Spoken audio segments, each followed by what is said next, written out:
Okay,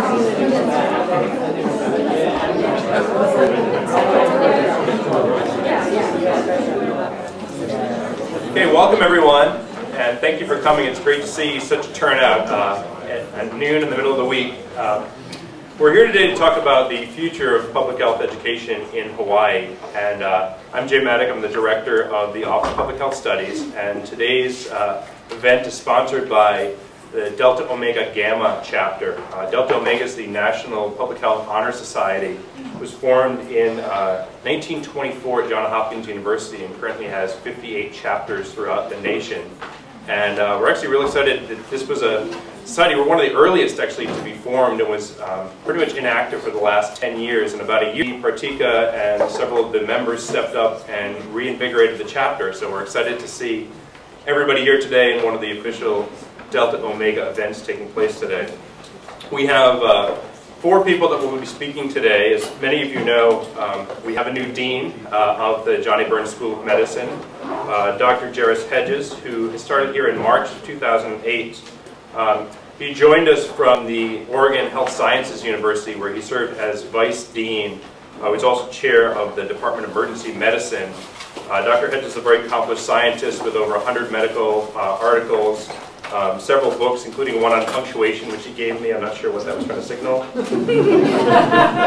And we're very happy to have him here today to express his vision for public health in Hawaii. And then we have 3 respondents from the public health community that I'll introduce as it's their turn to speak. So without further ado, Dr. Hedges, please.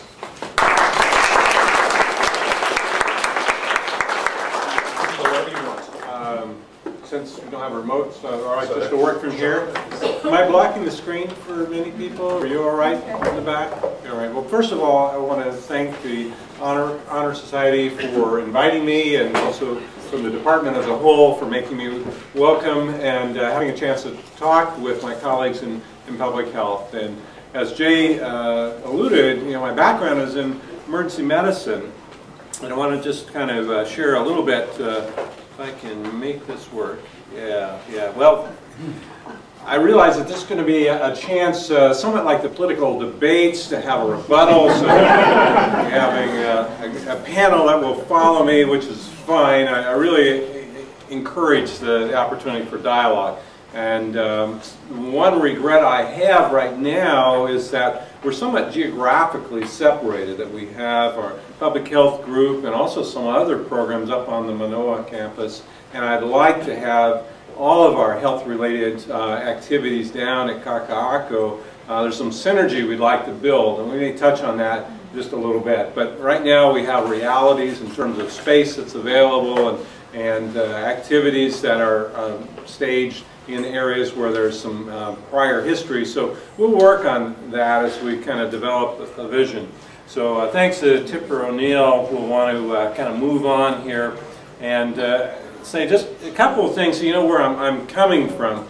I grew up in a very rural setting. I like to tell people that my high school class, there were 69 of us who graduated. Actually, we started with 100 students, but we had a fair dropout rate.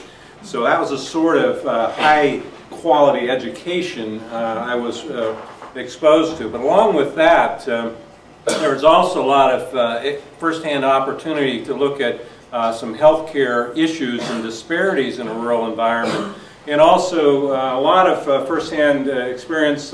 Many of my colleagues and friends from school were Native Americans, and a lot of significant health disparities that were affecting that population.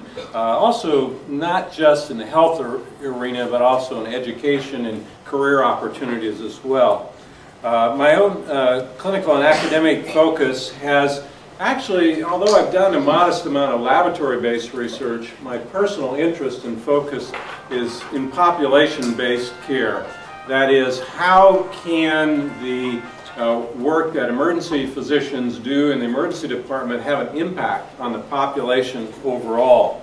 And in particular, I have had 2 main focus areas, one of which is looking at cardiac arrest victims. Those who suffer sudden collapse out of hospital, generally from a cardiac cause. What can we do at the site of where that happens? Sometimes in the patient's home, sometimes at the workplace. And so this is, although it hasn't always been looked upon as a public health rated issue, it really is. It's kind of a marker of our cardiovascular health in the community and the systems of care that need to be put in place, not only within the hospital, but between hospitals, with the EMS personnel, and even some of the preventive and educational aspects that have to be done, really are bread and butter public health. And much of my outcomes work has been in that arena, working with colleagues in public health, Oregon Health and Science, and elsewhere. My other area of interest and focus has been on trauma outcomes, those who suffer major injury. How do we respond optimally? How do we coordinate care between hospitals? And a lot of the work my colleagues and I did were focused not on the usual one regional area, but really the whole Pacific Northwest. How do the states of Oregon, states of Washington work together and with hospitals within their boundaries to develop systems of care delivery that help outcomes overall? And how do we overcome some of the political issues that may impact the ability to share resources and to move patients, as we like to say in the trauma care area, how do we get the right patient to the right place at the right time without a lot of political issues coming in the way?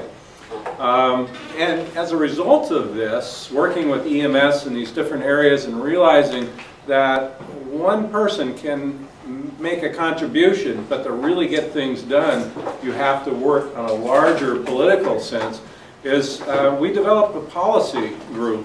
We like the acronym CPREM for our clinical policy and research in emergency medicine, but what we're trying to do is try to look at how we can influence through the science that we were generating and the health services research we were doing, policy changes that would help drive what the legislature would do and how community groups would work together to get positive outcomes. This led to us putting a team together that not only had public health trained individuals, but also had individuals with economics backgrounds, health services research in general, and from a variety of disciplines, and not just physician-based disciplines, but also nursing was involved, social services, psychologists. So we had kind of a broad-based advocacy group for improving overall health policy related to emergencies. I wanted to thank my colleague Walter Patrick, who had drawn my attention